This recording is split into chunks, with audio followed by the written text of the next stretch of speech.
ہر چھوٹی بڑی چیز سے انسان اور غیر انسان سے محفوظ رکھنے والی ذات ہے. یعنی انسان اور انسان کے علاوہ جو دوسری مخلوقات ہیں یا دوسری چیزیں ہیں ان سب سے حفاظت کرنے والی ذات اللہ ہی کی ہے. گویا اگر میں اللہ کی پناہ میں آ جاؤں تو مجھے کوئی کائنات کی شے نقصان نہیں پہنچا سکتی.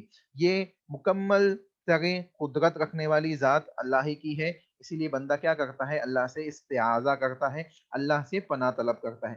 اب اس کی کئی مثالیں ہیں، جیسے ابھی آپ کے سامنے دو آیت پڑھی گئی، قل اعوذ برب الفلق، کہ میں صبح کے رب سے پناہ مانگتا ہوں، فلق کے رب سے پناہ مانگتا ہوں. گویا اللہ رب العالمین سے یہ کہہ کر بندہ پناہ مانگ رہا ہے کہ جو صبح کا رب ہے، صبح کو نکالنے والا ہے، صبح کے طلوع کرنے والا ہے، اس کے رب سے میں پناہ مانگ رہا ہوں. ٹھیک ہے.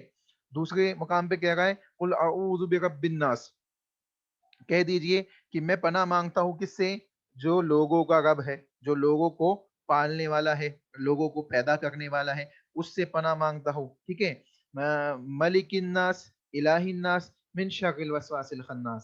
ٹھیک ہے. پورے پناہ کے الفاظ آگے بھی. تو کیا معلوم پڑ رہا ہے ان تمام آیتوں سے کہ اللہ رب العالمین ہی سے پناہ مانگی جائے گی تمام معاملات کے اندر. اب کچھ چیزیں ایسی بھی ہیں کہ جہاں اللہ کے علاوہ اللہ کے کلمات کے ذریعے، اللہ کے کلام کے ذریعے بھی بندہ پناہ مانگ سکتا ہے، جو اوتھینٹک ہے، حدیثوں سے ثابت ہے، رسول اکرم صلی اللہ علیہ وسلم کے طریقے سے ثابت ہے. کہتے ہیں پہلی قسم اللہ ہی سے پناہ مانگنا، پہلی قسم اللہ ہی سے پناہ مانگنا جو قرآن کی آیت ہے، جو ابھی آپ کے سامنے پڑھی گئی، جس سے ہمیں معلوم پڑتا ہے. دوسری قسم کیا ہے؟ دوسری قسم ہے اللہ کے کلام اور اس کی عظمت اور اس کی عزت جیسی صفات سے اللہ رب العالمین سے پناہ مانگنا. یعنی اللہ کی صفات کو بیان کرنا، یا اسی طریقے سے اللہ کے کلام کے ذریعے، اللہ کی کلمات کے ذریعے، اس کی عظمت کے ذریعے اس سے پناہ مانگنا. مثال کے طور پہ کوئی بتا سکتا ہے اس کی کوئی مثال؟ کوئی دعا یاد ہے آپ کو جس میں اللہ کے کلمات کا ذکر کرتے ہوئے ہم پناہ مانگتے ہیں اللہ سے؟ اعوذ بکلمات اللہ التامات من جی شر ما ماشاء اللہ. اعوذ بکلمات اللہ التامات من شر ما خلق. یہ دعا ہم پڑھتے ہیں صبح 3 مرتبہ، شام میں 3 مرتبہ. اللہ کے نبی صلی اللہ علیہ وسلم کی سنت ہے، اللہ کے نبی یہ دعا پڑھا کرتے تھے. تو یہ دعا پڑھنے کے بڑے فوائد ہیں. اس دعا کو پڑھنے والے کو مخلوقات کے شر سے اللہ محفوظ کر لیتا ہے. جو صبح پڑھتا ہے اس کو شام تک محفوظ کر لیتا ہے، جو شام میں پڑھتا ہے اس کو صبح تک محفوظ کر لیتا ہے. تو اس دعا میں ہم کیا کہہ گئے؟ اعوذ، میں پناہ چاہتا ہوں، بکلمات اللہ، بکلمات اللہ، اللہ کے کلمات سے میں پناہ چاہتا ہوں، اللہ کے کلمات سے، تامہ، مکمل ترین، یعنی مکمل ترین کلمات کی پناہ لیتا ہوں. یعنی کیا مطلب ہوگا؟ میں اللہ کے مکمل کلمات کی پناہ لیتا ہوں، من سے، شر ما خلق، مخلوقات کے شر سے. جو چیز اللہ نے پیدا کی ہے اس کے اندر جو شر موجود ہے اس کے شر سے اللہ میں تیری پناہ مانگتا ہوں، تیرے کلمات کی پناہ مانگتا ہوں. گویا اللہ کے کلام سے اللہ کی صفات اور اس کے کلمات کے ذریعے بھی پناہ مانگی جا سکتی ہے. یہ رسول اکرم صلی اللہ علیہ وسلم کی سنت ہے، اللہ کے نبی کے طریقے کے عین مطابق ہے. اس سے کیا معلوم پڑ رہا ہے کہ یہ جو عبادت ہے، اگر بندہ اللہ کے کلام کے ذریعے، اللہ کے کلمات کے ذریعے پناہ مانگتا ہے تو یہ اللہ رب العالمین ہی سے ہے، اللہ رب العالمین ہی سے اس کا تعلق ہے. یہ شرکیہ الفاظ یا شرکیہ اعمال میں داخل نہیں ہوگا. بات سمجھ میں آئی؟